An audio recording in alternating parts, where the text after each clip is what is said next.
이러므로 히스기야 왕이 아모스의 아들 선지자 이사야와 더불어 하늘을 향하여 부르짖어 기도하였더니 한번 히스기야 왕의 입장이 되어 보았으면 좋겠습니다. 강한 군사력을 가진 아수르가 쳐들어옵니다.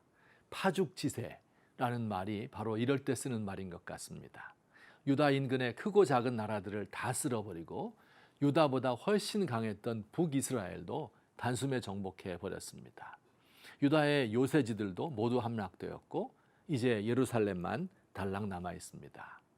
이 나라들의 어떤 신도 아수르로부터 그 백성들을 구해내지 못하였습니다. 그런데 이런 상황에서 하나님을 신뢰한다고요? 이런 위기의 순간에도 항복을 권유하는 아수르 왕의 편지를 펼쳐놓고 하나님 전에 나가서 기도하는 히스기야의 신앙이 참으로 귀합니다. 그런데 우리가 한 가지 기억해야 할 사실은 히스기야의 신앙을 돕는 사람이 있었다는 사실입니다. 바로 선지자 이사야입니다. 이사야는 어려운 일이 있을 때마다 왕의 곁에서 왕과 함께 기도하기도 하고 하나님의 뜻을 왕에게 일러주기도 하였습니다. 히스기야의 멘토라고 할까요? 유다의 영적 지도자라고 할까요? 이사야가 어떤 인물인지 두 가지로 생각해 보겠습니다. 첫째, 이사야는 역사의 흐름을 읽고 그 속에서 하나님의 뜻을 발견한 사람이었습니다. 이사야는 히스기야 왕의 아버지 아하스 때부터 선지자였는데요.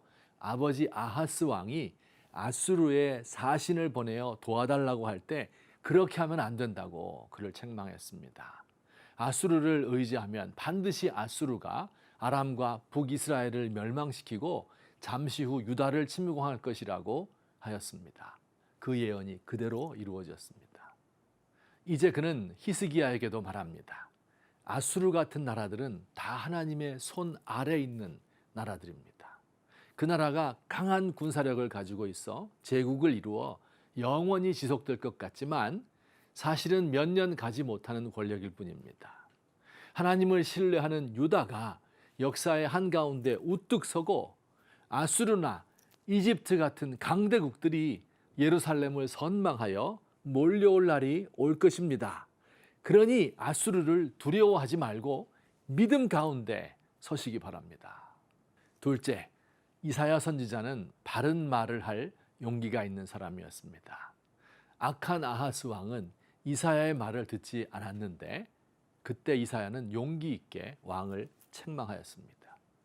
히스기야 왕 때는 항복하여야 한다는 많은 사람들의 의견과 정반대로 그들과 맞서 싸워야 한다고 하였습니다. 히스기야의 아들 므낫세 왕 때는 그의 잘못을 책망하다가 톱으로 켜서 죽음을 당하였습니다.